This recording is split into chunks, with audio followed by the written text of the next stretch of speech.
soyons connectés, soyons vraiment attentifs. Amen.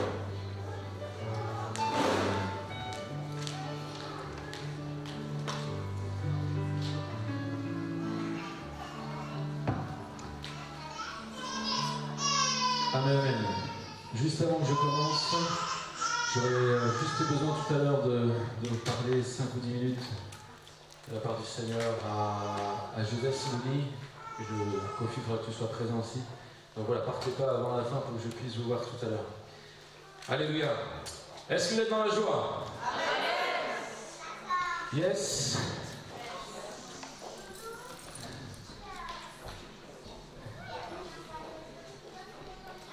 Des choses aujourd'hui, j'ai reçu un message un peu différent de d'habitude, c'est pour ça que je l'ai même mis par écrit.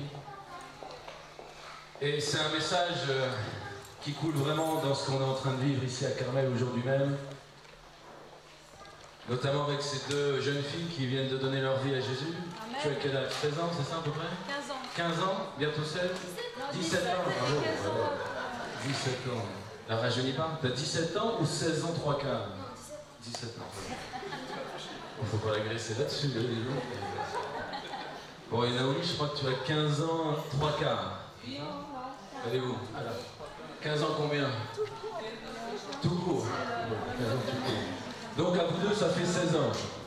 Ça tombe bien parce que j'ai vraiment eu à cœur de parler de quelqu'un qui a 16 ans dans la Bible.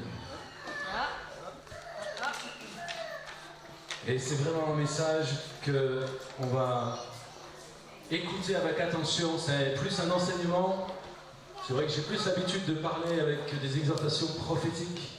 Mais là, j'ai vraiment reçu ce message qui est plus un enseignement de fond. Et ça va vraiment... Écoutez bien, vous deux qui ont entre 15 et 17 ans, 16 ans à vous deux. Mais c'est pour tout le monde, ce message. Amen. Père, merci pour ta parole qui va nous parler cet après-midi, qui va nous faire du bien, qui va nous édifier. Merci Seigneur parce que ta parole, Seigneur, est un enrichissement infini. Et nous voulons vraiment, Seigneur, disposer nos cœurs pour comprendre, pour recevoir des révélations, pour grandir avec toi. Quel que soit notre âge, quel que soit notre passé, quelle que soit notre situation, Père, que nous puissions vraiment entendre ta voix nous parler cet après-midi. Que vraiment ta parole fasse son effet dans nos vies, dans nos cœurs. Père, enseigne-nous afin qu'on puisse marcher de gloire en gloire, afin qu'on puisse marcher dans ton succès, car tu es un Dieu qui désire le succès pour nos vies. Père, merci pour ta parole, qui va vraiment, Seigneur, nous apporter des fondements indispensables pour que nous puissions aller encore plus loin avec toi. Merci Seigneur pour ton esprit. Conduis ce moment comme tu le désires. Conduis ce temps comme tu le désires. Au nom de Jésus. Amen. Amen. Amen. Amen. Amen. Je vais parler dans quelques instants de deux personnages, dont un qui a 16 ans, l'autre qui est légèrement plus âgé, qui a 25 ans. Et je vais parler de deux rois de l'Ancien Testament. C'est une histoire qui est lointaine, qui vient de loin, et pourtant qui est pleinement d'actualité pour nous aujourd'hui. Et c'est intéressant de regarder la vie des rois, parce que, en réalité, en tant que chrétiens, nous sommes des rois. La parole de Dieu nous dit clairement que dans 1 Pierre au chapitre 2 verset 7 à 9, vous connaissez ce passage qui dit « L'honneur est donc pour vous qui croyez, vous êtes une race élue, un sacerdoce royal, une nation sainte, un peuple acquis, afin que vous annonciez les vertus de celui qui vous a appelé des ténèbres à son admirable lumière. » Si tu fais partie de ceux qui croient, tu as un sacerdoce royal. Amen. Tu es un roi ou une reine. Respectons les gens. Donc, c'est important de s'intéresser à la vie des rois. à la manière dont ils ont vécu, de leurs échecs et de leurs succès. Mais c'est aussi intéressant de regarder la vie des rois de l'Ancien Testament, même si aujourd'hui on est dans la Nouvelle Alliance, parce que l'Ancien Testament n'est pas quelque chose de révolu, mais c'était la préfiguration de toutes les réalités spirituelles que nous pouvons vivre dans la Nouvelle Alliance. Tout ce qui s'est produit dans l'Ancien Testament, sur le plan physique, était une préfiguration de tout ce que nous, spirituellement, nous étions appelés à vivre en Jésus-Christ, avec ce sacerdoce royal. Est-ce que vous êtes là? Amen. Je n'ai pas encore commencé le message, hein, donc vous ne déconnectez pas. Hein. On va ouvrir la parole de Dieu dans 2 Chroniques, et on va prendre le temps de regarder ces 2 vies. Je vais parler de 2 rois, un qui a 25 ans, il s'appelle Amatzia, et je vais parler d'un 2e roi, qui est en fait le fils d'Amatzia, qui a succédé à Amatzia, qui a 16 ans, et qui s'appelle Osias. Enfin, qui avait 16 ans au début de son règne. Il a grandi, il est mort depuis. 2 Chroniques au chapitre 25, versets 1 et 2. Amatzia devint roi à l'âge de 25 ans et il régna 29 ans à Jérusalem. Sa mère s'appelait Johanan et elle était de Jérusalem. Il fit ce qui est droit aux yeux de l'Éternel, mais avec un cœur qui ne lui était pas attaché, sans réserve. On passe au verset 14. Lorsque Amatzia fut de retour après la défaite des Édomites, il fit venir les dieux des habitants de Séir et en fit ses propres dieux. Il se prosterna devant eux et leur offrit des parfums. Alors la colère de l'Éternel s'enflamma contre Amatzia et il envoya vers lui un prophète qui lui dit « Pourquoi as-tu recherché les dieux de ce peuple alors qu'ils n'ont pas pu délivrer le peuple de ta domination ?» Il parlait encore quand Amatzia lui dit « Est-ce que nous t'avons désigné comme conseiller du roi? Retire-toi. Pourquoi devrait-on te frapper ?» Le prophète se retira en disant « Je sais que Dieu a projeté de te détruire puisque tu as agi de cette manière et que tu n'as pas écouté mon conseil. » Verset 20. Amatzia ne l'écouta pas. En effet, Dieu avait décidé de les livrer à l'oppression parce qu'ils avaient recherché les dieux d'Édom. Verset 27. Dès le moment où Amatzia se détourna de l'Éternel, on forma une conspiration contre lui à Jérusalem, et il s'enfuit à Lachis, mais on le poursuivit là-bas, et on l'y fit mourir. On passe à 2 Chroniques au chapitre 26. On s'intéresse maintenant au fils, le roi qui lui a succédé, Osias, verset 1. Tout le peuple de Juda prit Osias, âgé de 16 ans, et le proclama roi à la place de son père Amatzia. Verset 4. Il fit ce qui est droit aux yeux de l'Éternel, entièrement comme l'avait fait son père Amatzia. Il s'appliqua à rechercher Dieu pendant la vie de Zacharie, qui savait comprendre les visions de Dieu, et tant qu'il rechercha l'Éternel, Dieu lui fit connaître le succès. Verset 9. Osias construisit des tours à Jérusalem sur la porte de l'angle, sur la porte de la vallée et sur l'angle, et il les fortifia. Il construisit aussi dans le désert. Il creusa beaucoup de citernes parce qu'il avait de nombreux troupeaux dans les vallées et dans la plaine, ainsi que des cultivateurs et des vignerons dans les montagnes et au mont Carmel. En effet, il aimait l'agriculture. Verset 15. Il fit faire à Jérusalem des machines inventées par un ingénieur et destinées à être placées sur les tours et sur les angles pour lancer des flèches et de grosses pierres. Sa réputation s'étendit au loin, car il fut merveilleusement aidé jusqu'à ce qu'il soit devenu puissant. Verset 16. Mais lorsqu'il fut puissant, son cœur fut si hautain qu'il provoqua sa perte. Il fit preuve d'infidélité envers l'Éternel, son Dieu, en pénétrant dans le temple de l'Éternel pour brûler des parfums sur l'autel des parfums. Le prêtre Azaria le suivit avec 80 autres prêtres de l'Éternel, des hommes courageux qui s'opposèrent au roi Osias et lui dirent « Tu n'as pas le droit, Osias, d'offrir des parfums à l'Éternel. Ce droit appartient aux prêtres, aux descendants d'Aaron, qui ont été consacrés pour les offrir. Sors de ce sanctuaire, car tu commets un acte d'infidélité, et cela ne tournera pas à ton honneur devant l'Éternel Dieu. » L'irritation s'empara du roi Osias, qui tenait déjà un encensoir. Et comme il s'irritait contre les prêtres, la lèpre éclata sur son front sous les yeux du prêtre dans la maison de l'Éternel, près de l'autel des parfums. Le grand prêtre Azaria et tous les prêtres le regardèrent et virent qu'il avait la lèpre au front. Ils le poussèrent précipitamment dehors et lui-même s'empressa de sortir parce que l'Éternel l'avait frappé. Le roi Osias fut lépreux jusqu'au jour de sa mort. Il habitait dans une maison isolée en raison de sa lèpre, car il fut exclu de la maison de l'Éternel. C'était Jotham, son fils, qui était responsable du palais royal et jugeait le peuple du pays. Amen, amen.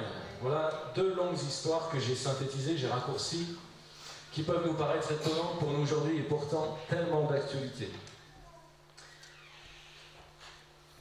Afin de tenir en moins de 2 heures, je ne vais élaborer que 2 points. Le premier point s'intitule ainsi « L'appel de Dieu et l'exercice du ministère n'est pas une question d'âge ou de capacité humaine. » Ce n'est pas une question d'âge ou de capacité humaine. Amatsia était jeune. Quand il est rentré dans son règne, il avait 25 ans. Osias était encore plus jeune, il n'avait que 16 ans. Tous deux étaient appelés par Dieu à revêtir un sacerdoce royal malgré leur jeune âge, malgré le fait qu'ils n'étaient pas spécialement compétents, malgré le fait qu'ils n'étaient pas pleinement formés, malgré le fait que certes ils avaient sûrement des talents, du potentiel, mais ils n'étaient pas encore expérimentés pour un tel sacerdoce, un sacerdoce royal. Ils n'avaient rien de différent de vous et moi. C'était des jeunes gens comme nous le sommes aujourd'hui, ou comme certains l'ont été il y a quelques années, faits de la même chair, de la même pâte. Cette chair que Jésus dira est faible, même si l'esprit est bien disposé. Cette chair qui est tout le temps attirée par les convoitises de ce monde. Cette même chair qui est tout le temps attirée par tant de tentations. Malgré le sacerdoce royal qu'ils avaient, ce sacerdoce ne les a pas protégés de ces tentations, ne les a pas protégés de ces convoitises du monde. Mais ni leur faiblesse, ni leur crainte, ni leur doute, ni leur manque de compétences, ni leur chair qui est faible comme la vôtre, ne les a empêchés de rentrer pleinement dans l'appel de Dieu et de se lancer dans cette aventure du ministère. Parce que l'appel de Dieu et l'exercice du ministère ne dépendent ni de ton âge, que tu aies 16 ans, 15 ans, 3 quarts, 15 ans, 1 quart, 17 ans, ou que tu aies 25 ans ou 50 ans, ni de tes compétences humaines. Amen. Et si l'apôtre Paul avait été du temps de ces 2 jeunes rois, il aurait dit la même chose qu'il a dit à son fils spirituel Timothée dans 1 Timothée au chapitre 4 verset 12, que personne ne méprise ta jeunesse, mais au contraire sois un modèle pour les fidèles en parole, en conduite, en charité, en foi et en pureté. Si l'apôtre Paul avait vécu du temps de ces 2 rois, ou s'il était parmi nous aujourd'hui, il aurait dit la même chose qu'il a dit à son fils spirituel Timothée. Que personne ne méprise sa jeunesse. Et quand l'apôtre Paul dit personne, ça signifie en réalité personne. C'est-à-dire y compris toi-même. Combien de chrétiens aujourd'hui n'osent pas tenter l'aventure du ministère, l'aventure de la foi, parce qu'ils pensent qu'ils sont trop jeunes, parce qu'ils pensent qu'ils ne sont pas prêts, parce qu'ils pensent qu'ils ne sont pas capables, parce qu'ils se sous-estiment eux-mêmes, parce qu'ils estiment qu'ils ne sont pas dignes, parce qu'ils se laissent emporter par leur peur, par leurs doutes, par leurs craintes, ou alors même parce qu'ils placent leur confiance non pas dans le Dieu vivant qui les appelle, le Dieu d'Osias qui n'avait que 16 ans et qui a pu connaître un succès bien plus important que toi, tu as pu encore connaître à ce jour. Et par la grâce de Dieu, peut-être que tu dépasseras le succès d'Osias. Mais malgré son jeune âge, Dieu lui a permis de connaître un succès énorme, non pas parce qu'il plaçait sa confiance dans ses compétences, dans ses capacités, dans son expérience, mais parce qu'il plaçait sa confiance dans le Dieu vivant. Tant que Osias a fait confiance à Dieu, il a connu un succès insolent, jusqu'à être extrêmement puissant. Et aujourd'hui, il est important que tu comprennes, que je comprenne, que l'on comprenne tous ensemble, que l'Église de Jésus-Christ comprenne, que dès lors que tu as accepté Jésus-Christ, même ceux qui l'ont accepté aujourd'hui,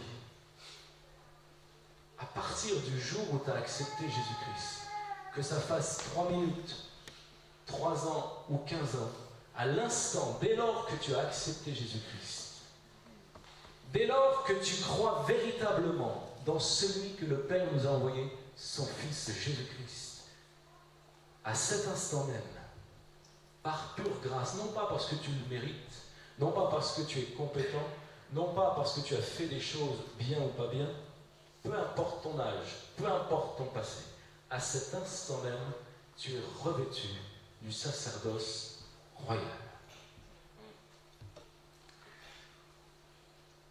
L'apôtre Pierre a-t-il dit, lorsque tu auras 15 ans d'expérience dans la vie chrétienne, tu auras le droit à cet honneur? A-t-il dit, lorsque tu connaîtras toute la Bible par cœur, tu auras le droit à cet honneur? L'apôtre Pierre a-t-il dit que c'était réservé à une élite? L'apôtre Pierre a-t-il dit que c'était réservé à ceux qui auraient accompli un certain nombre de miracles ou fait certaines choses? La parole de Dieu nous dit, 1 Pierre 2, verset 7, « L'honneur est donc pour vous qui croyez. » Dieu désire que tu comprennes que toute ta destinée va dépendre de ta compréhension du sacerdoce qui repose sur ta vie. Osias, lorsqu'il avait 16 ans, la veille où il a été nommé roi, il n'était rien du tout. Le jour où il a été nommé roi, du jour au lendemain, sa vie a complètement changé. Il est rentré sous un autre sacerdoce, le sacerdoce royal. Lorsqu'on donne notre vie à Jésus-Christ, comme Osias, on n'a pas fait grand-chose pour le mériter. On est simplement choisi, élu pour cela. Mais à l'instant même, quel que soit ton âge, quel que soit ce que tu as fait, réalise, comprends que Dieu te fait cet honneur, cette grâce, ce cadeau de faire reposer sur ta vie un manteau de gloire qui est un manteau du sacerdoce royal. Jésus a tout accompli pour que tu puisses recevoir cet héritage. Ce n'est pas toi qui as fait quoi que ce soit, tu ne le mérites pas plus que je ne le mérite. Mais Christ s'est laissé dépouiller de sa gloire, dépouiller sur la croix, dépouiller de sa dignité pour nous rendre notre dignité. Et dans le cœur du Père, que tu aies 16 ans, 25 ans ou à tout autre âge, Dieu désire de restaurer cette identité royale dans ta vie. Parce que si tu entres dans ce sacerdoce, si tu réalises que tu portes ce manteau, ce sacerdoce, tu ne verras plus du tout ton avenir de la même façon. Humainement parlant, on va toujours douter de ces choses-là. La chair est faible. Même si notre esprit est bien disposé, humainement parlant, on ne va quand même pas se prendre pour des rois. On ne va quand même pas se prendre pour des reines. Et pourtant, spirituellement, si tu comprends que tu as ce sacerdoce, quel que soit ton âge, quel que soit ton passé, quel que soit ton vécu, si tu comprends que Jésus-Christ est mort à la croix pour justement te faire cet honneur, toute ta vie va complètement changer parce que tu vas entrer pleinement dans ta destinée. Cette destinée, tu ne peux pas la vivre sans accepter ce sacerdoce. Parce que ce sacerdoce n'est pas pour quelques-uns qui croient, mais pour tous ceux qui croient, pour tous ceux qui font partie de ce qu'on appelle le corps de Christ, l'Église de Jésus-Christ, tous ceux qui sont selon les termes de l'apôtre Pierre, une race élue, un sacerdoce royal, une nation sainte, un peuple acquis. Si tu deviens chrétien, que tu le veuilles ou non, tu as ce sacerdoce sur ta vie. Ce n'est pas une question de choix. Il y a des chrétiens qui auront le sacerdoce royal par choix, d'autres qui ne l'auront pas. Non, que tu le veuilles ou non, tu l'auras. Par contre, quand tu vois la vie des rois, beaucoup de rois ont eu ce sacerdoce, tous n'ont pas vécu de la même façon. Tous n'ont pas utilisé ce sacerdoce de la même façon. Tu n'as pas le choix que d'accepter ce sacerdoce. Mais ce que tu en fais dépend de toi. C'est vrai que notre chair a du mal à accepter cette réalité parce que c'est quelque chose en fait qui nous dépasse sur le plan humain.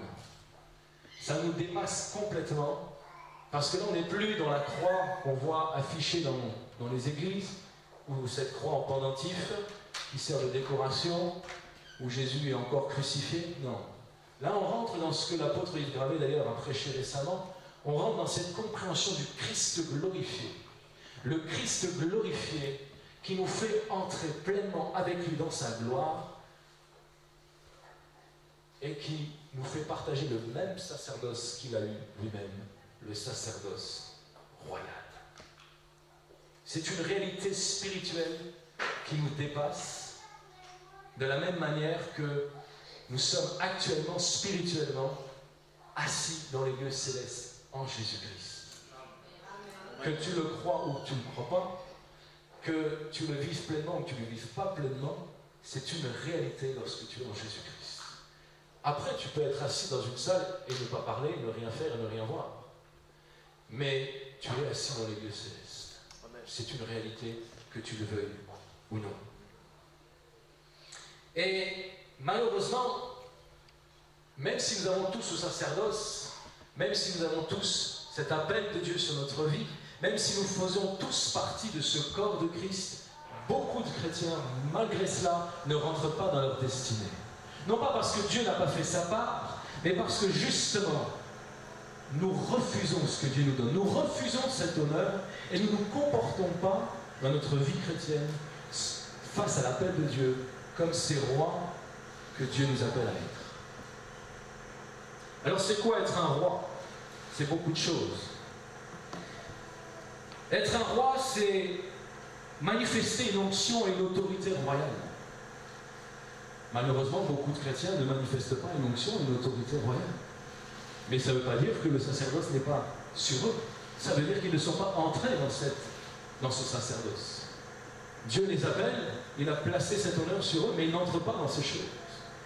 Mais manifester cette onction et cette autorité royale, c'est ne plus subir la vie, ne plus subir les circonstances, mais c'est devenir une autorité face à la vie, une influence face à la vie, une influence face aux circonstances de la vie. Si tu es roi d'un pays, tu as le pouvoir de changer la direction de ce pays. Tu as le pouvoir d'influencer et d'impacter toutes les politiques, tout ce qui est mis en œuvre, quels que soient les domaines, dans ce pays. Donc si tu es roi sur le plan spirituel, si tu as cette onction et cette autorité royale manifestée, ça veut dire que comme Jésus, tu as autorité sur les circonstances de la vie. Jésus n'était pas un homme qui s'est laissé subir les choses. Il ne subissait rien, même sa propre mort, on ne l'a pas conduit à la mort. Il s'est livré lui-même pour nous. Et si tu as cette même onction royale, cette même autorité royale manifestée pleinement en Jésus-Christ, par la puissance du Saint-Esprit, le Saint-Esprit qui n'est rien d'autre que l'Esprit de Christ, Christ en nous,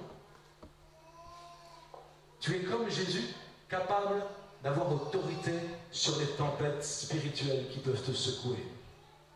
Amen. Combien de chrétiens, malgré le sacerdoce royal, vivent comme des gens qui subissent alors qu'ils ont l'autorité. Être roi, c'est manifester la bonne autorité, pas n'importe quelle autorité. C'est manifester l'autorité qui nous est offerte par notre Père l'autorité de Jésus-Christ, ce n'est pas être un dictateur qui vit au-dessus des lois. Je ne vous demande pas spirituellement de vous prendre pour un dictateur, un homme qui va tout changer comme bon lui semble. C'est pas du tout ça. Être roi selon la pensée du Père, vivre ce sacerdoce royal, c'est au contraire être un modèle dans tous les domaines, comme l'apôtre Paul l'a rappelé à Timothée, un modèle pour le peuple, un modèle pour les autres, un modèle en conduite comme en parole, un modèle en amour, en charité, en foi et en pureté, un modèle qui inspire, qui influence et qui impacte. La pensée de Dieu au travers de ce sacerdoce, c'est de te redonner le pouvoir que tu n'avais pas. C'est que tu arrêtes de subir la vie et les circonstances de ta vie. Et parfois, vous avez des passés qui sont difficiles. Plusieurs d'entre vous, vous avez souffert dans votre passé, vous avez subi des choses. Mais ce sacerdoce que Dieu te donne, c'est justement un sacerdoce où tu vas arrêter de subir. Mais au contraire, ce n'est plus toi qui vas subir, mais tu vas entrer dans une dimension où non seulement tu seras un modèle qui inspire, mais non seulement tu vas les inspirer, mais tu vas influencer et tu vas impacter. Amen. Amen. Amen. Amen. Amen. Amen. Impossible de vivre la destinée de Dieu sans comprendre ça. Oui. Si tu viens à l'église, combien de chrétiens vont dans les églises, mais ne comprennent pas cette dimension du sacerdoce royal et continuent à vivre comme des bons petits fidèles qui subissent même leur propre vie chrétienne. Il y a des chrétiens qui subissent la vie chrétienne, vous le savez. Être roi, c'est aussi... Là, ça va peut-être pas plaire à tout le monde. Être roi, c'est accepter de ne plus se cacher. Amen. On n'a pas de roi en France depuis un certain temps. On a des présidents, mais ça fonctionne à peu près de la même façon. Est-ce que le président, à votre avis, a beaucoup de vie privée? Souvenez-vous que lorsqu'il va acheter des croissants avec son scooter, voilà, bah, visiblement vous êtes au courant. Vous lisez la presse People. Être roi, avoir entré dans son onction royale, c'est accepter de ne plus se cacher, c'est accepter d'être public. Tu n'appartiens plus à toi-même, tu appartiens à un corps, tu appartiens à une fonction royale.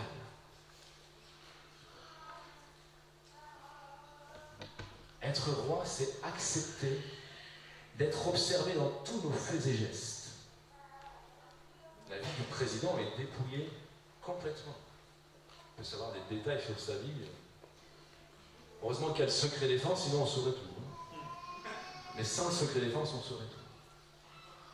Et ce secret défense sur le plan humain, on le retrouve dans le plan spirituel, puisque d'une certaine façon, Dieu nous garde car nous sommes cachés en Christ. Il y a des choses qui sont cachées en Christ. Il y a des choses dans ta vie qui ne sont peut-être pas glorieuses, je n'ai pas besoin de les savoir, Dieu ne va pas me les révéler, elles sont cachées en Christ. Heureusement, hein. Imaginez si on avait l'onction prophétique, qu'on voyait tout de A à Z, tout dans les moindres détails avec les visions qui vont avec.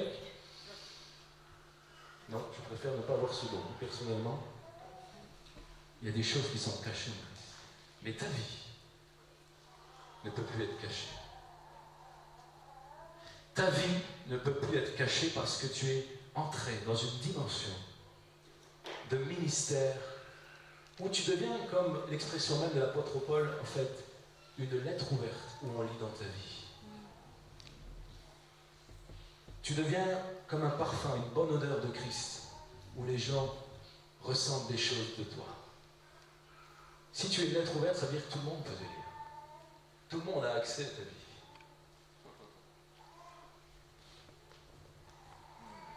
Vous avez dit que ça n'allait pas vous plaire. Hein?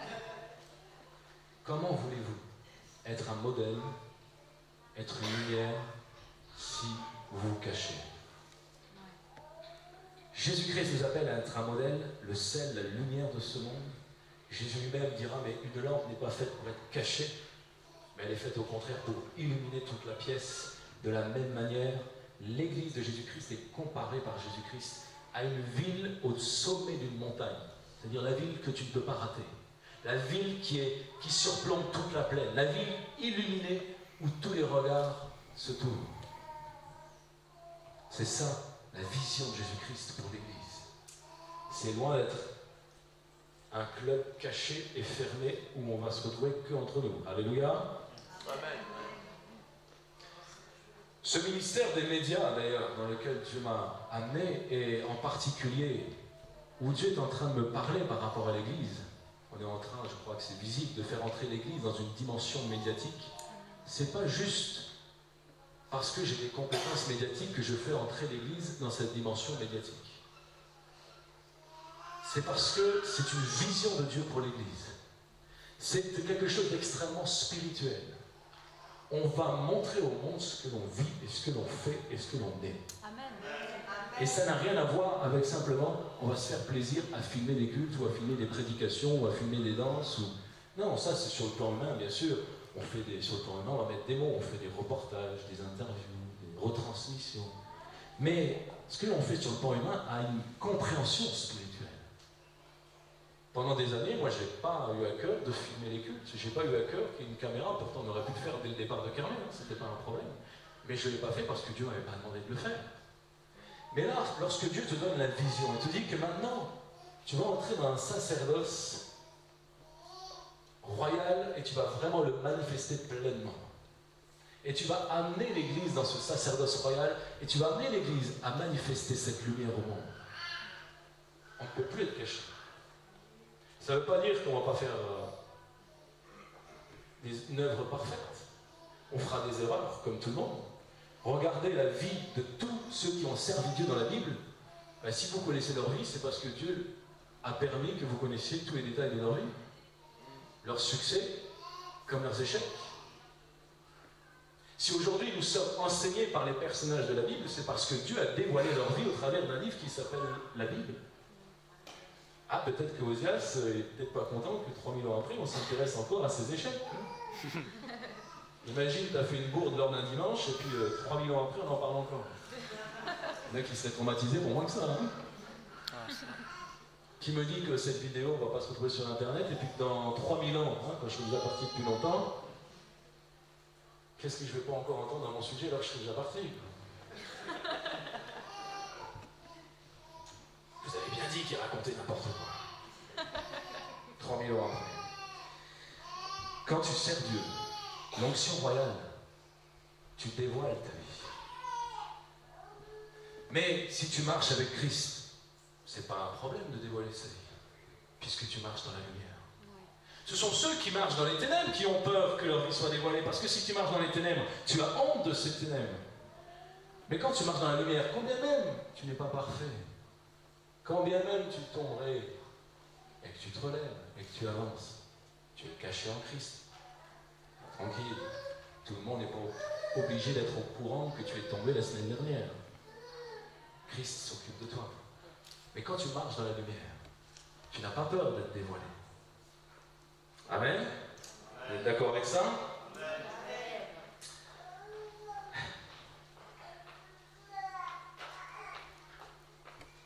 Le sacerdoce royal, c'est un honneur que Dieu nous fait. C'est un cadeau que tu reçois quand tu acceptes Christ. Tu deviens roi, tu deviens reine. Bon, il y a pire comme cadeau. Hein? Tu deviens co-héritier de Christ. Tu reçois tout accès à tout dans la maison du Père. C'est quelque chose d'extraordinaire. Mais en même temps, c'est une responsabilité. C'est une responsabilité. Ça veut dire que tu ne peux plus rester caché assis le dimanche à écouter pendant des années à l'église. Tu es obligé de manifester cette onction royale et cette autorité royale que Dieu a déposée dans ta vie. Si tu veux entrer dans ta destinée.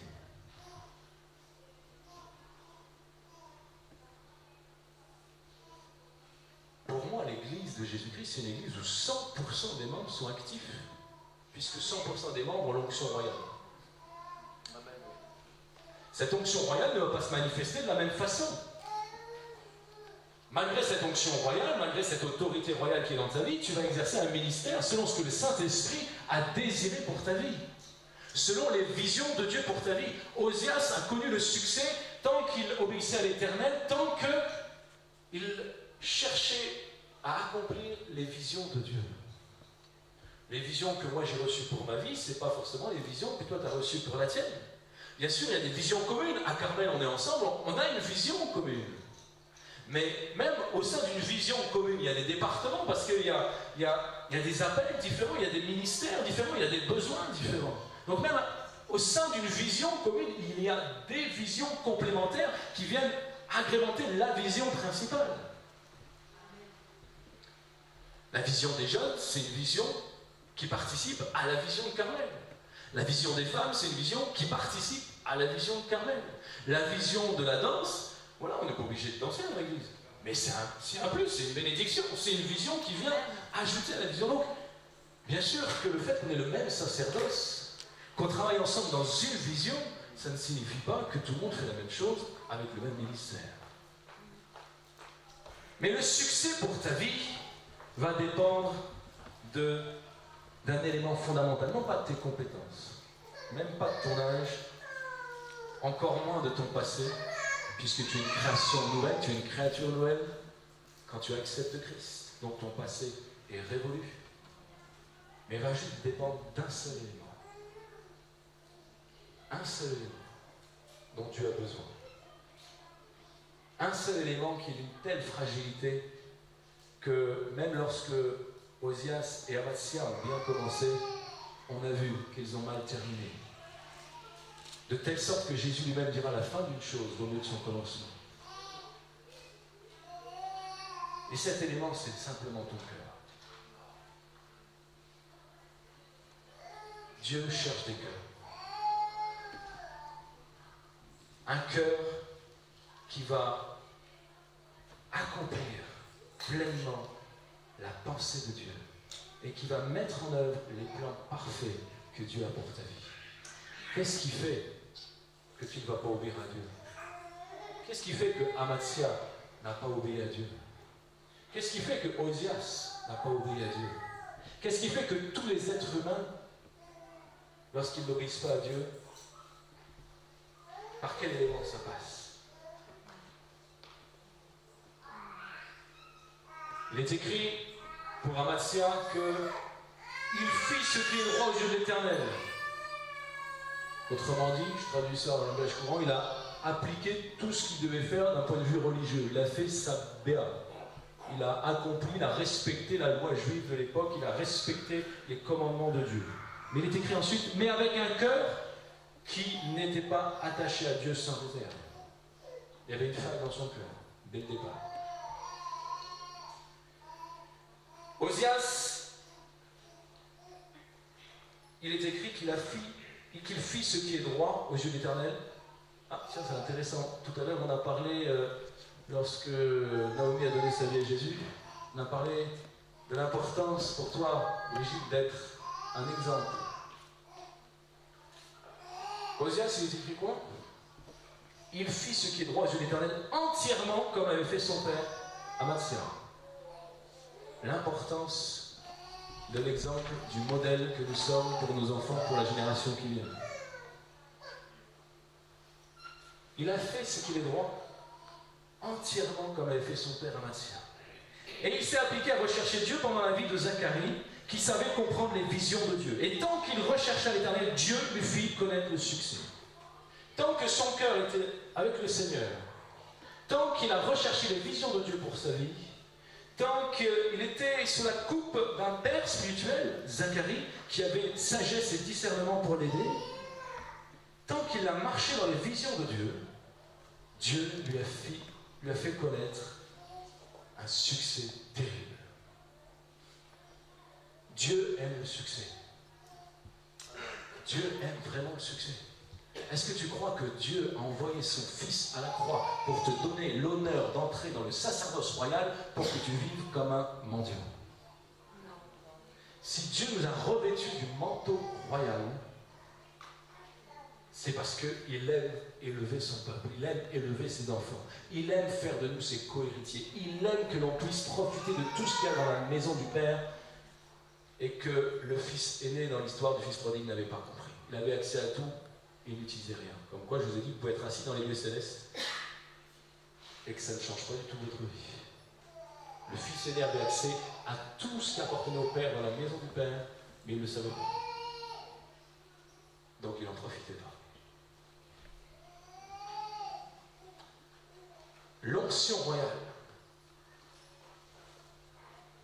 est synonyme du désir de Dieu pour ta vie, du meilleur pour ta vie, du succès pour ta vie. Dieu s'est réjoui pendant des années à bénir Osias. Il lui a donné, selon sa promesse, du succès. Et ce n'est pas le succès qui a fait perdre Osias. Ce n'est pas le succès en soi qui a fait perdre Osias. Il aurait pu très bien finir sa vie dans le succès. Souvent, on a cette pensée très française, voilà, l'argent, c'est dangereux, le succès, c'est dangereux, les femmes, c'est dangereux, bon, surtout pour les hommes. Je ne sais pas si nous, on est dangereux pour vous. Un peu aussi, je sais pas. C'est pas l'argent qui est dangereux, c'est pas le succès qui est dangereux. J'espère que c'est pas les femmes qui sont dangereuses. Vous n'êtes pas dangereuse, madame, si? Non. Non. Au contraire. C'est pas le succès qui a fait perdre Osias. Mais c'est le cœur qu'il avait face au succès. C'est pas l'argent le problème, c'est le cœur que nous avons face à l'argent. C'est pas la bénédiction le problème. Heureusement qu'une bénédiction n'est pas un problème. Sinon ce serait qu'une bénédiction. La bénédiction de Dieu, même si elle passe par le succès, n'est pas un problème. Mais si ton cœur n'est pas attaché à Dieu sans réserve, là ça peut devenir un problème. L'onction royale, c'est un cadeau extraordinaire. Mais c'est dangereux. Parce que si ton cœur n'est pas lié au cœur de l'amour du Père, si tu n'es pas rempli de l'amour du Père, si ton cœur n'est pas en lien avec le cœur même du Père, même les bénédictions de Dieu sont dangereuses pour ta vie. Amen. Le succès devient dangereux. Si Dieu t'a fait grâce d'être beau gosse comme moi, les femmes doivent être dangereuses. Bon, il y en a qui ont rigolé, vous n'êtes pas concernés. Hein? Non, je sais pas. Ça, c'est pour votre humilité.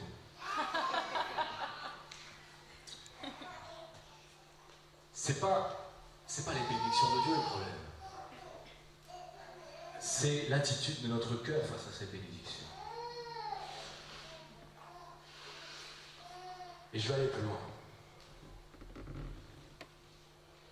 À votre avis, un chrétien qui n'entre pas dans son sacerdoce royal, qui refuse de vivre, de se comporter selon l'honneur que Dieu lui fait d'être un roi, est-ce que vous croyez que ça peut réjouir le cœur du Père? Est-ce que vous croyez que même si on chante tous les dimanches, on réjouit le cœur du Père si on refuse l'honneur qu'il nous donne? Si on refuse le sacerdoce dans lequel il veut nous faire entrer?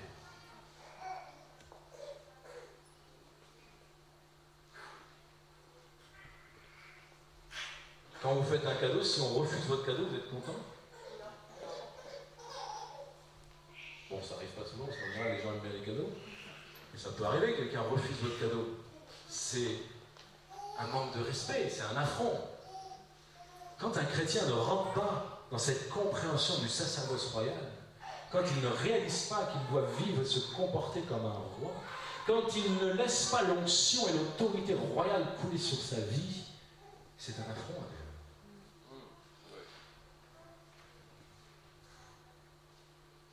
Je vais aller plus loin. L'Église, c'est appelé le corps de Christ. Et quand Pierre parle d'une race élue, d'un sacerdoce royal, d'une nation sainte, un peuple acquis, il parle de l'Église, du corps de Christ. Ça veut dire que pour faire même partie du corps de Christ, on est obligé de rentrer dans cette onction, dans ce sacerdoce royal. Oui. Est-ce que vous croyez que dans le corps de Christ, il y a des membres non royaux?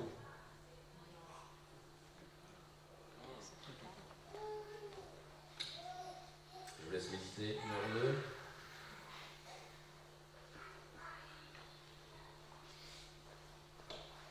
Dieu a un seul corps.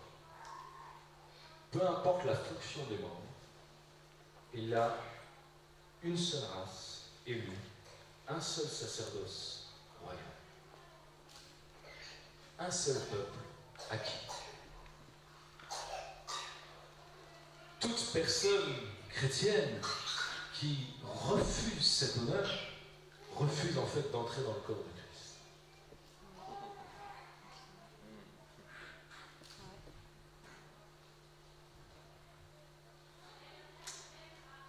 Silencieux.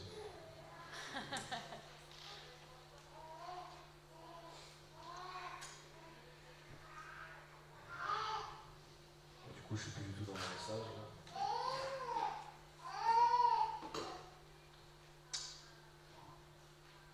Lorsque Amathia et Osias se sont détournés à cause des mauvais penchants de leur cœur, parce qu'ils n'ont pas manifesté l'humilité qu'ils auraient dû en tant que roi, avec ce sacerdoce royal venant de Dieu, Dieu a malgré tout essayé de les récupérer. Dieu a envoyé des circonstances et des personnes pour ramener Amathia et Osias sur le chemin de leur destinée. La première chose que Amathia a ressentie quand il a commencé à nourrir de mauvaises choses, de l'irritation et de la désobéissance, il a commencé à ressentir quoi? De l'oppression. Il n'y a pas de chrétien oppressé, ça se saurait.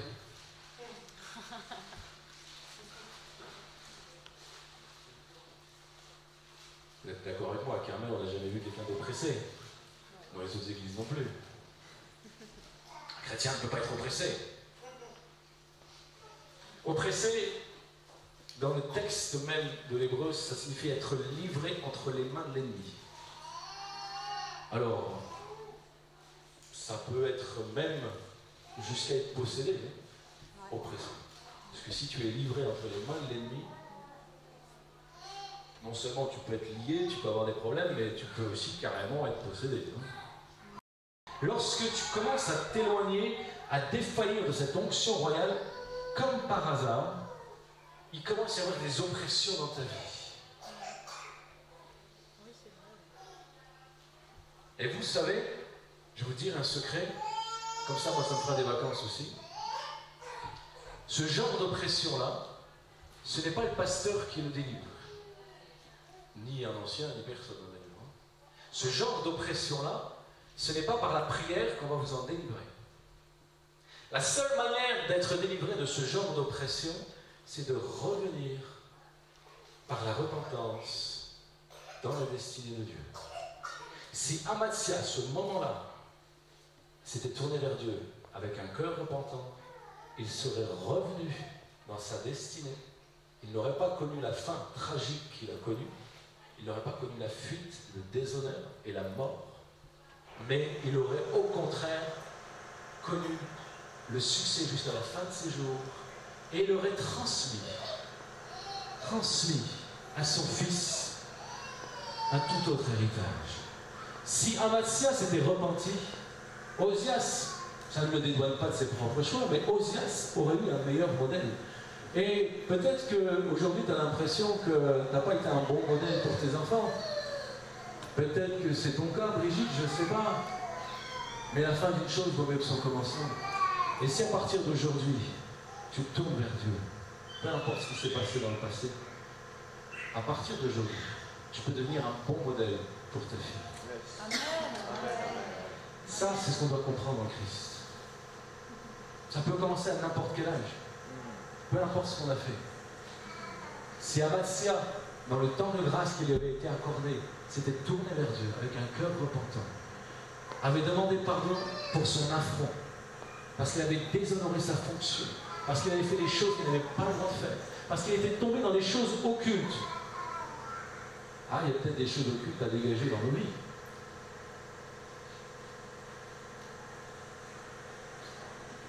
Il y a peut-être des failles, des portes d'entrée à nettoyer dans nos vies. Mais si on le fait, les oppressions disparaissent.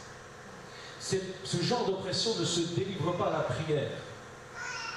Il y a des personnes, lorsqu'elles viennent en délivrance, je ne peux pas les délivrer. Non pas parce que je n'ai pas l'onction pour les délivrer, mais parce qu'il y a des délivrances qui ne se font pas comme ça.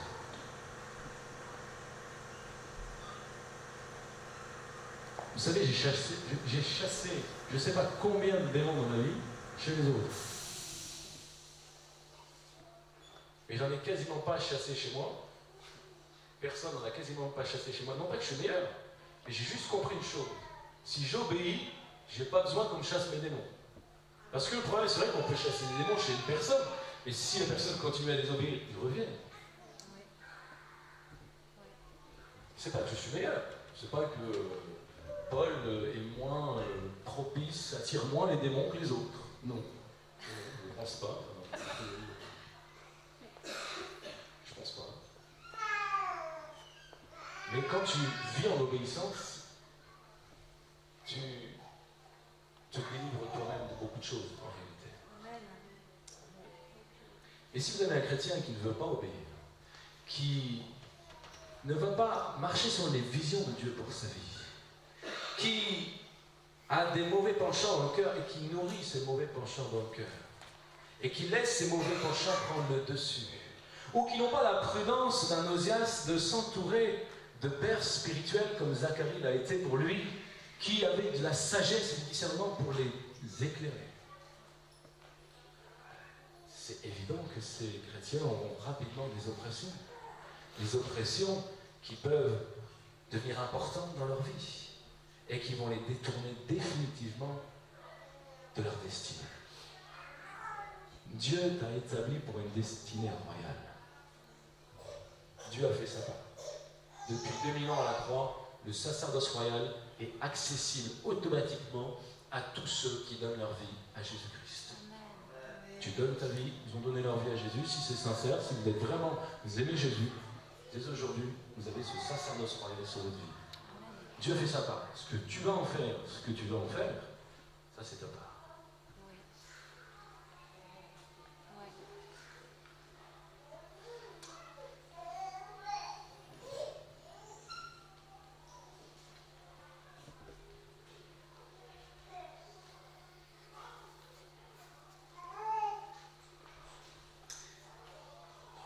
La fin de Amatzia comme la fin de Osias ont été toutes les deux tragiques parce que ils ne se sont pas repentis. Mais ils se sont entêtés dans leur mauvaise direction. Mais j'aimerais justement souligner encore quelques points importants, rapidement. Je ne vais pas rentrer dans trop de détails, je vais terminer par là. Je voudrais juste qu'on comprenne une chose. Souvent on dit oui mais ça c'est l'Ancien Testament, le Nouveau Testament c'est différent. Je veux dire une chose. Tous les enseignements de ces deux histoires que je vous ai lues n'est pas une question d'Ancien ou de Nouveau Testament. C'est ce qu'ils ont vécu, c'est la préfiguration de ce que l'on vit sur le plan spirituel. Je vais vous donner quelques exemples. L'orgueil précède la chute. C'est toujours d'actualité? Ouais. L'humilité précède la gloire et le succès. C'est toujours vrai? Oui. L'irritation et la rébellion d'Amatzia l'a conduit dans la ruine. Est-ce que ton irritation et ta rébellion va te conduire dans la ruine? Oui. C'est toujours vrai. Peu importe que tu aies l'onction royale sur ta vie, peu importe que Dieu a déposé sur toi un manteau de gloire, un sacerdoce royal, si tu t'emportes dans l'irritation, dans la rébellion, que ce soit l'Ancien ou le Nouveau Testament, tu vas connaître les fruits de ton irritation, de ta rébellion. Ça n'a pas changé.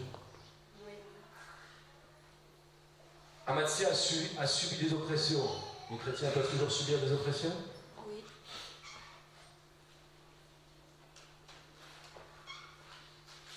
Les chrétiens subissent des oppressions lorsqu'ils s'écartent du plan de Dieu pour leur vie. Dieu désire le succès du temps de Osias et Amatzia, c'est toujours vrai? Oui. Ou est-ce que Dieu désire ton malheur? Est-ce que ses promesses ont changé? Est-ce qu'il ne veut pas que tu aies toutes sortes de bénédictions en Jésus-Christ? Est-ce que tu ne veux pas? Est-ce que Dieu désire en tant que Père le plus mauvais pour ses enfants? Ou est-ce que Dieu désire toujours le succès pour nos vies? Ça n'a pas changé. C'est pas l'Ancien Testament, c'est le Dieu d'Isaac, d'Abraham, d'Isaac et de Jacob. Le Dieu qui aime bénir. Le Dieu qui aime prendre soin de ses enfants. Le succès peut se traduire de mille et une façons. Hein. C'est pas forcément le succès tel que vous l'imaginez. Moi, en tous les cas, personnellement, quand je parle de succès, je ne m'imagine pas dans une Porsche. Ça m'intéresse même pas d'avoir une Porsche, je m'en fous. Je ne sais plus avec qui on parlait dernièrement. Ben oui, c'était avec Marcel Comena. qui me disait, un homme est venu me voir, il voulait m'offrir un bateau. Je lui ai dit, bah, excuse-moi, mais j'ai pas besoin d'un bateau. Le succès, c'est pas convoiter les biens des autres. C'est pas vouloir ce que les autres ont forcément. Mais c'est entrer dans tout ce qui va réjouir notre cœur selon le plan de Dieu pour ta propre vie. Et ma définition du succès, ça ne va pas être ta définition du succès, ça ne sera pas la tienne, parce que tu n'as pas dans le cœur les mêmes aspirations que moi. Et Dieu n'a pas forcément la même vision pour ta vie qu'il a pour la mienne. Le succès dépend de la vision que Dieu a pour ta vie, c'est que des visions de succès. Mais je veux dire, si quelqu'un dans le monde réussit en faisant, je ne sais pas, infirmière, tu as ton diplôme d'infirmière, c'est un succès. Si moi j'ai un diplôme d'ingénieur, c'est un succès. C'est pas le même succès, mais c'est deux succès. Ça ne veut pas dire que infirmière, est-ce que c'est moins important qu'ingénieur? Bon, moi je suis content quand les ingénieurs fabriquent des choses, mais enfin quand je suis malade, je suis content d'avoir une infirmière. Hein. Donc je suis content que des gens ont le succès dans le côté infirmière. Parce que là, les ingénieurs, ils sont moins utiles. Même s'ils font des choses utiles aussi en médecine, évidemment. Le succès dépend de chaque personne. Et le secret du succès dans ta vie chrétienne, c'est non seulement de continuellement marcher dans les visions de Dieu pour ta vie, comme l'a fait Osias pendant des années avant de sombrer à cause des mauvais penchants de son cœur. Les bonnes visions de Dieu pour ta vie n'empêchent pas les mauvais penchants de ton cœur. L'esprit est bien disposé, mais la chair est faible. Veillez et priez. Veille sur ton cœur plus que sur toute autre chose. C'est toujours d'actualité. C'est une vieille histoire de l'Ancien Testament, mais je crois que ça n'a pas changé depuis 3000 ans en fait.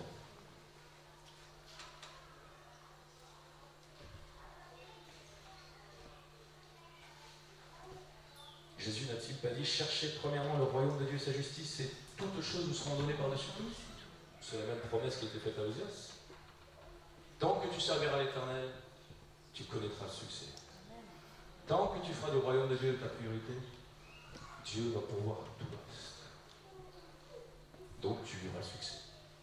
Si tu manques de rien, que tu fais tout ce que Dieu te demande de faire, tu es dans le succès.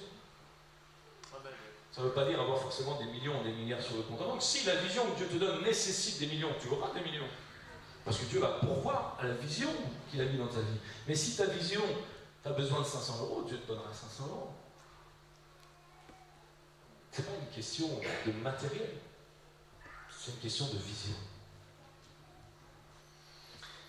Autre point important à noter, c'est vrai que dans la Nouvelle Alliance, le Saint-Esprit peut nous donner la sagesse, le don de sagesse et le don de discernement des esprits, le don de discernement tout court d'ailleurs, spirituel.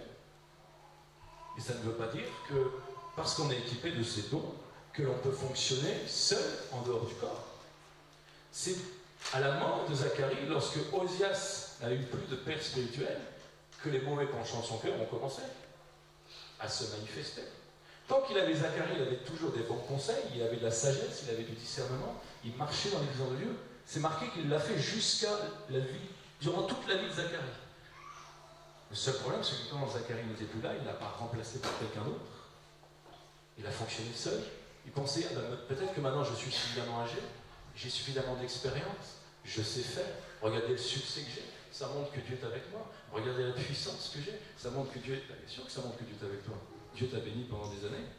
Mais ce que tu n'as pas compris, c'est que tu n'as pas eu ça par ta propre force, par tes propres compétences. C'est que tu n'as pas réussi ça parce que tu étais seul, mais au contraire, parce que Dieu t'a béni, parce que tu as obéi à Dieu et que tu as été conseillé spirituellement et que tu as marché dans les visions de Dieu que Zacharie t'expliquait pendant des années.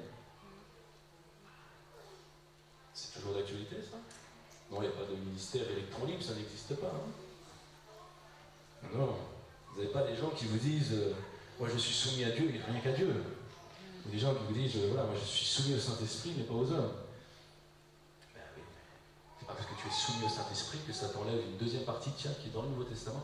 Soumettez-vous les uns aux autres, où l'esprit des prophètes est soumis aux prophètes. Soumettez-vous aux autorités que Dieu a établies. C'est bien dans le Nouveau Testament. Pourtant, Dieu vous donne aussi, comme moi, des dons spirituels. Vous avez peut-être le don de sagesse, peut-être le don de discernement. Alléluia.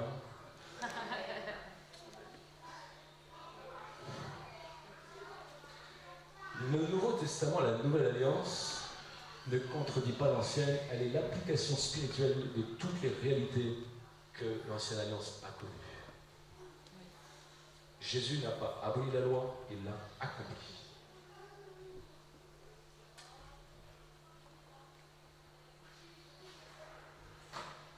Je vais terminer par un point peut-être moins agréable, mais pour vous montrer que c'est pareil dans la Nouvelle Alliance que dans l'Ancienne.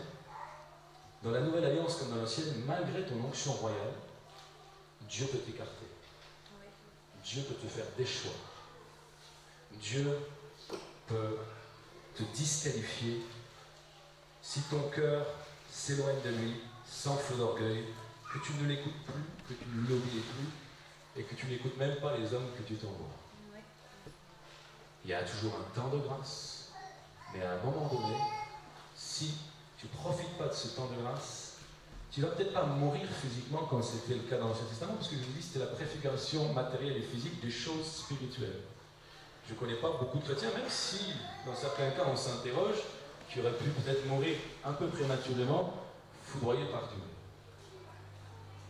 Mais j'y crois pas beaucoup. Par contre, quand dans l'Ancien Testament, un roi est puni par la lèpre, je crois que dans la Nouvelle Alliance, on le voit parfois chez certains chrétiens, il y a comme une lèpre spirituelle sur leur vie. Il y a des gens, vous ne ressentez même plus de les fréquenter, Dieu vous empêche même de travailler avec, et ils sont même obligés de s'isoler parce qu'ils sont disqualifiés. Et si tu t'entêtes à travailler avec eux, tu n'as que des problèmes.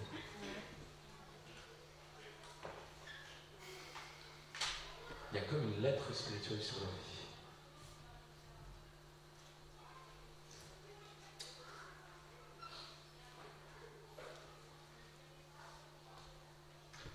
L'onction royale, pour conclure. L'onction royale, le sacerdoce royal, c'est le plus beau cadeau de Dieu pour nos vies.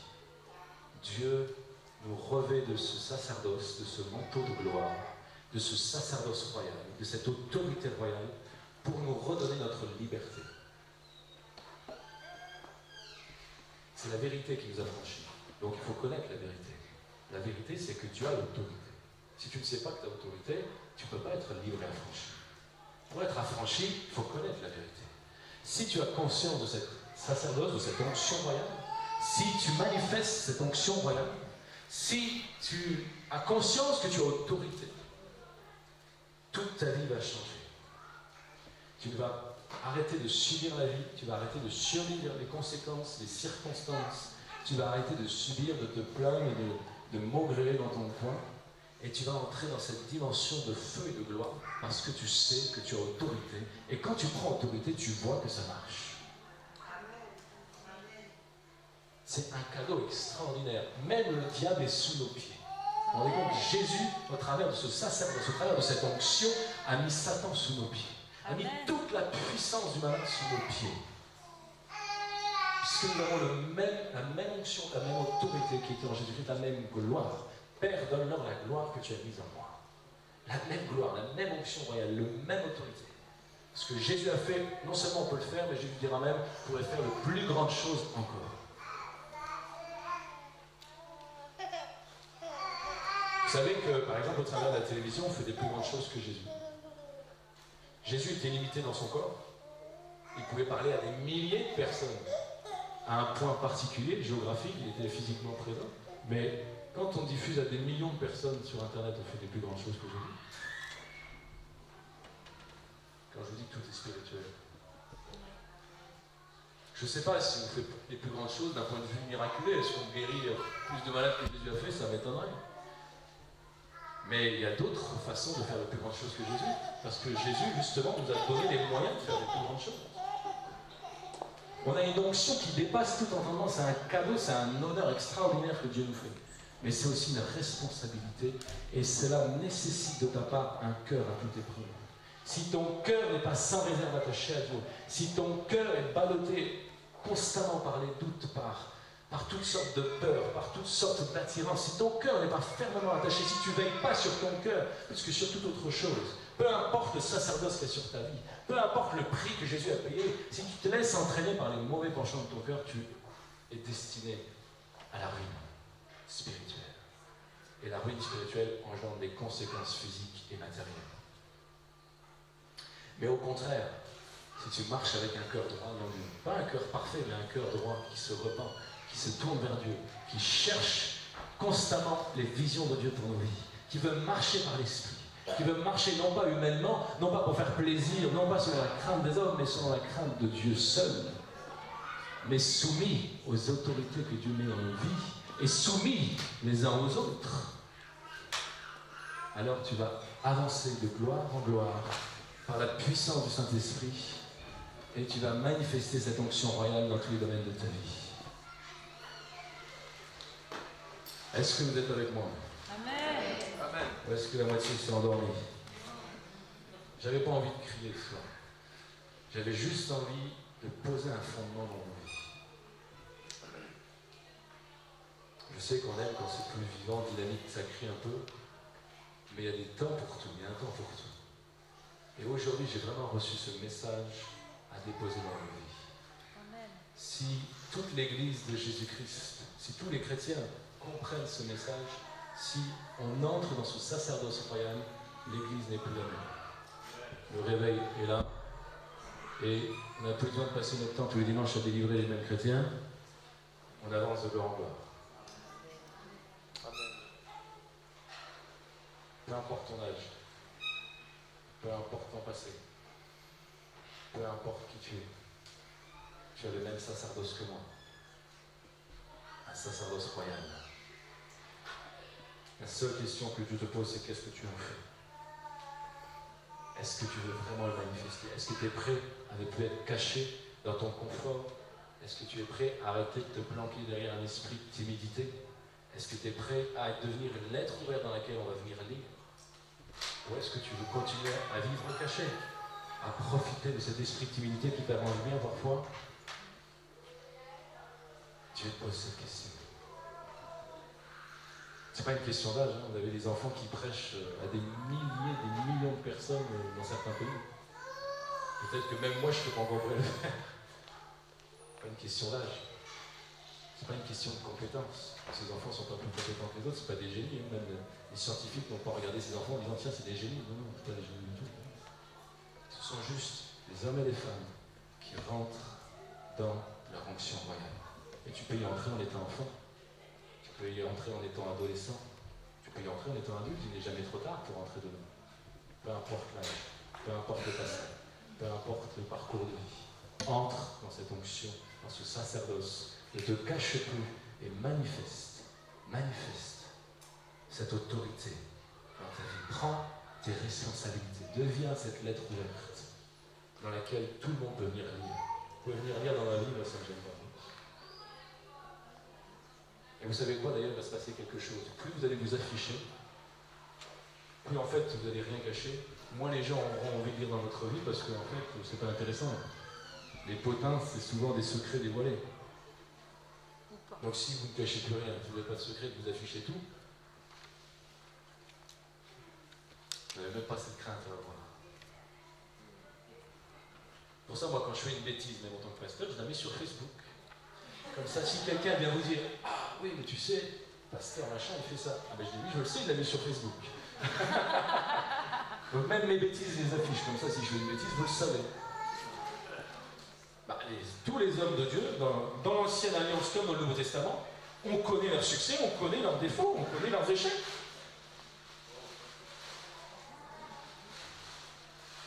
Est-ce que tu es prêt à mettre tous tes échecs sur Facebook?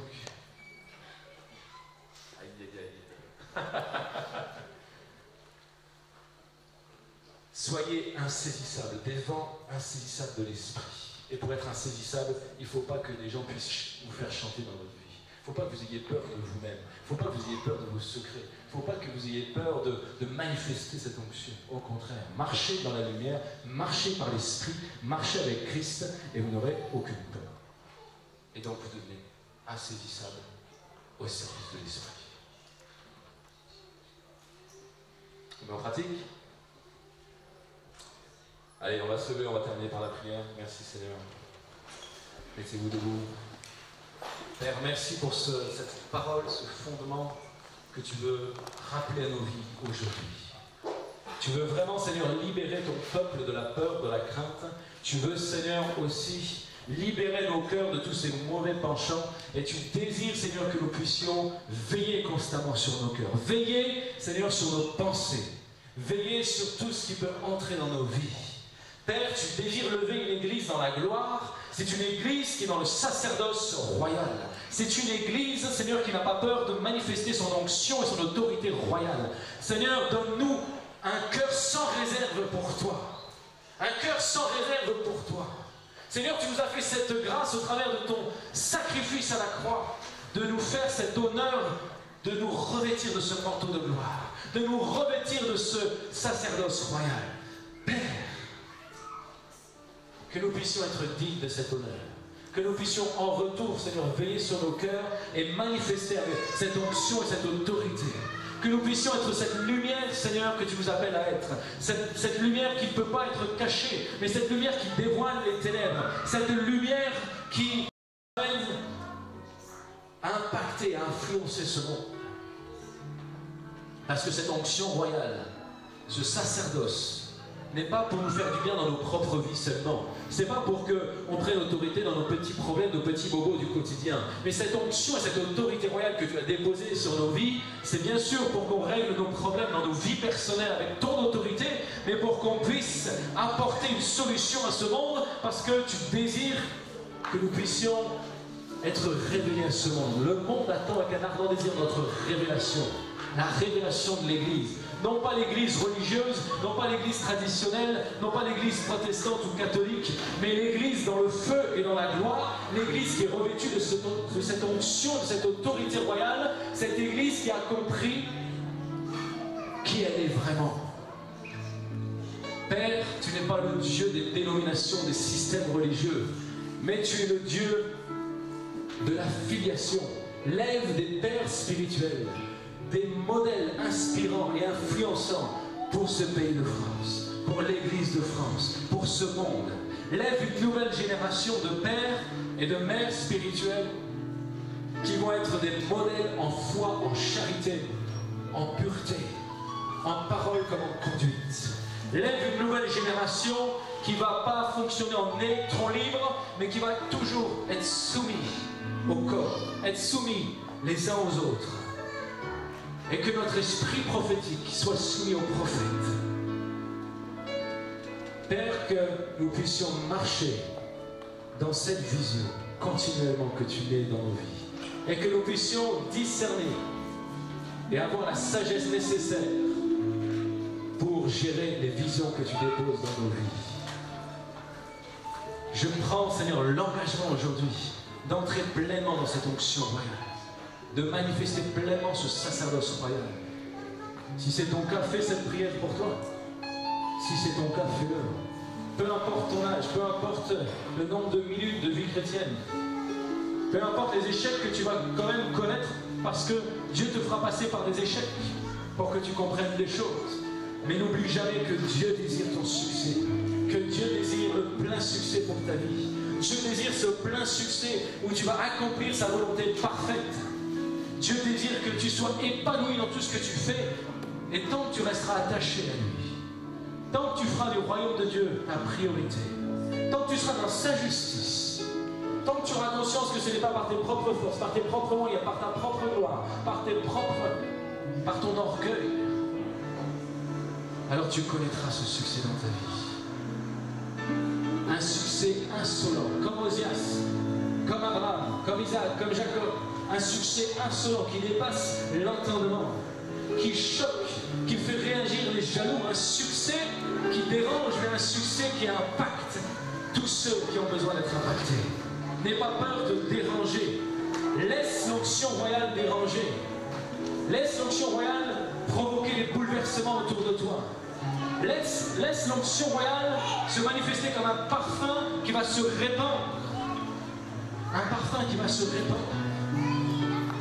Laisse cette onction royale se manifester dans ta vie. Ne te cache plus. Prends tes responsabilités. Dieu ne nous a pas donné un esprit de timidité mais de force. Dieu ne nous a pas appelés à nous planquer ou à nous cacher. Dieu désire nous révéler à ce monde. Dieu désire nous révéler à ce monde. Et ce monde attend avec un ardent désir notre révélation, ta révélation, ma révélation, notre révélation. Le monde attend que l'Église se révèle telle qu'elle doit être dans cette onction royale. Cette onction qui nécessite de la maturité dans ta vie. Cette maturité qui va t'amener à prendre tes responsabilités. Si tu refuses la maturité, si tu refuses de grandir, si tu refuses de prendre tes responsabilités, tu ne manifesteras jamais cette onction royale sur ta vie. Et tu resteras un chrétien frustré, courant toujours après sa destinée. Mais ce n'est pas le plan que Dieu a pour ta vie. Cours dans la vision de Dieu pour ta vie. Cours dans la vision de Dieu pour ta vie. Sois un homme et une femme de vision. Et apprends à discerner ce qui vient de Dieu et ce qui ne vient pas de lui. Apprends avec sagesse à trier ce qui vient de Dieu et ce qui ne vient pas de lui. Mets tout ton cœur à l'ouvrage pour grandir en sagesse. Et si tu manques de sagesse, demande au Seigneur qu'il t'en accorde davantage. Et si tu fais des erreurs, ne t'arrête pas à cause des erreurs, mais va plus loin, continue, persévère. Dieu t'enseigne aussi au travers de tes erreurs. Merci Seigneur, parce qu'au travers des erreurs de tous les hommes de Dieu dans la Bible, de toutes les femmes de Dieu dans la Bible, nous pouvons encore aujourd'hui être enrichis. Et tu nous parles par ton esprit au travers aussi de leurs erreurs. Merci Seigneur, parce que tu ne disqualifies pas à cause de nos erreurs. La seule façon que nous puissions être disqualifiés, c'est si nous nous détournons de toi. Si nos cœurs s'emportent loin de toi. Si nos cœurs refusent de se soumettre à toi, de t'obéir. Si nos cœurs veulent marcher sur le train de ce monde, selon les mauvais penchants, alors oui, si nous refusons de revenir à toi, si nous refusons tous les appels et toute la manifestation de ta grâce dans nos vies, alors il vient un temps où tu fermes la porte et c'est trop tard. Et Père, merci. Merci. Parce que là où le péché a demandé, la grâce a surabondé. Et tu désires vraiment le meilleur pour ta vie. Et le succès pour ta vie. Et si nous veillons sur nos cœurs, si nous veillons et si nous prions, si nous prenons soin de ligoter cette chair qui est faible et que nous nourrissons notre esprit afin qu'il demeure toujours bien disposé, qu'il prenne autorité sur notre chair comme sur notre âme, comme on l'a entendu dimanche dernier. Si nous prenons autorité par l'esprit sur notre chair et sur notre âme, alors oui, tu nous fais entrer dans une destinée glorieuse avec toi. Merci Seigneur pour les jeunes de cette église, ceux qui ont 15 ans, 16 ans, 17 ans, 20 ans, parce que c'est à cet âge-là aussi que tu veux opérer. Que personne ne méprise leur jeunesse, mais au contraire, quel que soit leur âge, qu'ils commencent là où ils sont, au collège, au lycée, à l'université, peu importe, au travail, à être des modèles de foi, de pureté, des modèles de charité, en parole, mais aussi en conduite. Aide-les, Père, à être ces modèles pour la génération qui vient. Aide-les à être ces modèles pour la génération qui vient. Merci de lever cette nouvelle génération de feu de gloire, cette nouvelle génération de modèles, et que nous puissions vraiment tous ensemble, jeunes et vieux, quel que soit notre âge, notre passé, notre vie, manifester cette onction et ce sacerdoce royal dans cette dimension de gloire. Nous voulons passer, Seigneur, oui, de l'autre côté de la croix, dans cette dimension du Christ glorifié, dans cette dimension royale, où nous sommes assis dans les lieux célestes, où nous avons pleinement autorité sur la vie pour l'influencer, l'impacter selon ton esprit, selon ta puissance. Nous pouvons faire infiniment au-delà de tout ce que nous pouvons penser ou imaginer par la puissance de l'esprit qui agit en nous. Laisse la puissance de l'esprit agir au travers de toi. Laisse sa puissance agir au travers de toi. Laisse ce sacerdoce se manifester dans ta vie. Arrête de croire que tu n'es pas capable. Arrête de te minimiser. Arrête tous ces prétextes et toutes ces excuses qui t'empêchent d'entrer dans cette dimension du Christ glorifié. Laisse le Christ glorifié te donner sa gloire. Te revêtir de ce sacerdoce royal, de ce manteau de gloire. Que nos cœurs restent, Père, malgré le succès, que nous pourrons vivre dans les temps qui viennent. Que nos cœurs restent dans l'humilité. Que nos cœurs restent fermement attachés à toi. Merci Seigneur pour le succès que tu désires pour tes enfants. Merci parce que tu désires le meilleur pour nous et tu nous donnes ce meilleur. Mais que nous puissions vraiment, Seigneur, garder nos cœurs attachés fermement à toi. Garde nos cœurs plus que toute autre chose. Aide-nous à garder nos cœurs. Aide-nous à garder nos cœurs. Et que ta compassion, ton amour, à chaque fois que nous tombons, puisse nous aider à nous relever et à aller plus loin avec toi. Seigneur, que tu libères ton Église dans le domaine public. Que l'Église cesse de se cacher. Que l'Église soit fière d'être dans la gloire. Parce que la gloire est quelque chose que ce monde n'a pas. Cette gloire qui vient du ciel n'a rien à voir avec la gloire des starlettes de ce monde. Cette gloire que toi seul peux donner, ce monde la désire avec un ardent désir. Alors que ton Église soit fière de marcher dans cette gloire, dans cette dimension de gloire. Que ton Église soit fière de manifester publiquement cette autorité et cette onction royale. Quels que soient les lieux que nous foulons, quels que soient les endroits que nous fréquentons, quels que soient nos amis, nos fréquentations, que ce sacerdoce soit constamment manifesté. Que l'on ne soit pas avec un cœur double, un pied dans la gloire, un pied avec toi, un pied qui désire courir dans la destinée que tu as prévue pour nous, et un pied dans ce monde. Non, Père, que tu puisses, au contraire,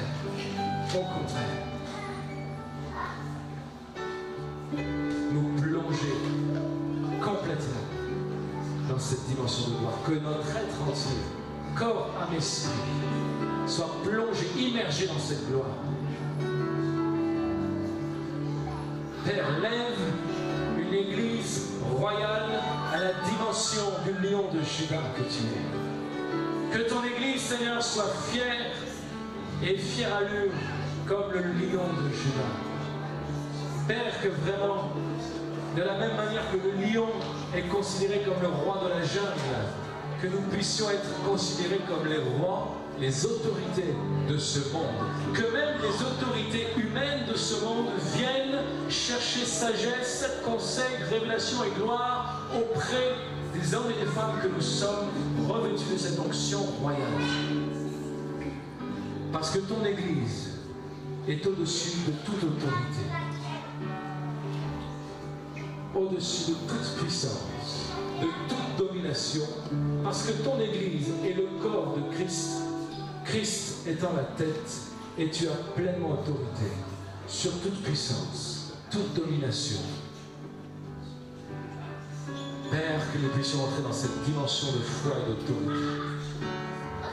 Que nous puissions grandir et arrêter de chercher toujours des problèmes, des enfantillages, ou qu'on arrête d'être toujours dans la frustration ou dans les limitations, et qu'on entre dans cette dimension de gloire. Le succès que tu désires dépasse même ce que nous pouvons penser ou imaginer. Que nous puissions entrer dans cette dimension du succès de gloire tel que toi tu la veux pour nos vies. Quel que soit ton âge, ne perds pas ton temps. Si tu es jeune, commence dès maintenant. Ne perds pas ton temps, ne gâche pas tes années. Si tu es plus âgé, justement, calcule le temps qui te reste et ne perds pas ton temps. Avance, va plus loin. Il y a encore tellement de choses à faire. Quel que soit ton âge, va de gloire en gloire. Dieu désire le meilleur pour ta vie. Dieu a des plans de gloire pour ta vie. Entre dans ces plans de gloire. Prends tes responsabilités. Dieu ne te promet pas la facilité, mais il te promet le succès. Dieu ne te promet pas la facilité, mais il te promet le succès. Jésus te garantit le succès. Mais ce même Jésus te dira, prends courage, moi j'ai vaincu le monde, toi aussi tu peux le vaincre. Jésus ne te garantit pas la facilité, mais il te garantit le succès. Tu veux le succès avec Dieu, tu veux le bonheur parfait, tu veux réussir dans toutes tes entreprises avec Dieu. Marche par l'esprit et un cœur fermement attaché à lui. N'aie pas la crainte des hommes, mais marche avec assurance de gloire en gloire. Et reçois son amour et sa paix et sa joie, quel que soit ce que tu traverses, que ce soit des temps de désert, des temps de tempête ou des temps de bénédiction, que sa joie et sa paix demeurent en toi. Dieu n'enlève pas la joie et la paix qu'il a mis en toi par ton esprit, même si tu traverses un temps de désert. Tu as la même paix, le même shalom, la même joie, le même amour, la même présence au quotidien, car Jésus t'a fait cette promesse d'être avec toi tous les jours de ta vie. Il est présent dans ta vie. Alors marche avec un succès insolent. Et ne perds pas ton temps avec ceux qui vont te jalouser parce que tu seras dans le succès. Laisse les jaloux perdre leur temps et se ruiner dans leur jalousie. Toi, avance. Avance. De gloire en gloire. De gloire en gloire. Avec pour modèle parfait le Christ glorifié. Passe de l'autre côté de la croix et cours dans la vision de Dieu pour ta vie. Et la vision de Dieu pour son Église. Quel que soit ton ministère, quels que soient tes talents, quelles que soient tes aptitudes, laisse-toi former avec humilité. Osias, et comme tous les autres rois, ont dû apprendre à devenir roi. On apprend, on se laisse former, apprends dans l'humilité, dans la patience. Laisse-toi former par l'Esprit de Dieu, par sa parole, par son Église, par les enseignements, par l'école biblique, par l'école du ministère, par l'école de la famille, peu importe, laisse-toi former, travailler. Mais ne te cache plus, avance. Amen. Ne te cache plus et avance. Ne te cache plus et avance de gloire en gloire. Entre pleinement dans ta destinée. Arrête de rester au bord de ce chemin, à contempler les autres avancer. Avance. Église de Jésus-Christ, lève-toi dans la gloire. Lève-toi dans la gloire. Lève-toi dans la gloire et manifeste cette gloire. Manifeste ton onction royale. Manifeste ton onction royale. Laisse déborder cette onction. Répands ton onction royale. Ouvre ta bouche et manifeste ton autorité royale. Ne subis pas la vie. Ne subis pas les circonstances. Même les épreuves que Dieu permet dans ta vie, ne les subis pas. Mais profite de cette bénédiction de Dieu dans ta vie. Même les épreuves sont une bénédiction qui te feront grandir, qui vont t'élargir dans l'esprit et dans les choses de l'esprit. Laisse-toi grandir et former. Deviens un chrétien mature, un roi établi, une autorité qui fait la différence dans cette nation. Une autorité qui fait la différence dans sa génération. Une autorité qui vient du cœur même de Dieu et que nul ne peut enlever, ni la mort, ni la vie, ni aucune domination, ni personne sur cette terre, ni aucune puissance de l'ennemi ne peut enlever ce que Dieu t'a donné, ce sacerdoce royal, cette autorité du roi des rois. Si Jésus-Christ est ton Seigneur, puisqu'il est le roi des rois, tu es obligé d'être un roi. Jésus est le roi des rois. Pour que Jésus soit ton roi, il faut que tu deviennes un roi. Deviens ce roi ou cette reine et laisse Jésus être ce roi des rois dans ta vie.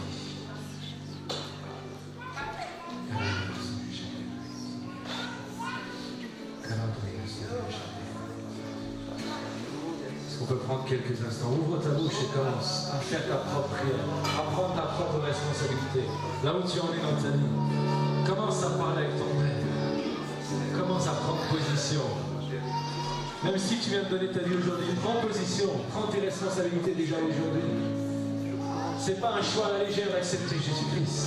C'est un choix qui va changer ta vie, qui va bouleverser ta vie. C'est un choix qui va bouleverser ta vie. Alors ouvre ta bouche, peuple de Dieu, et commence à prendre position.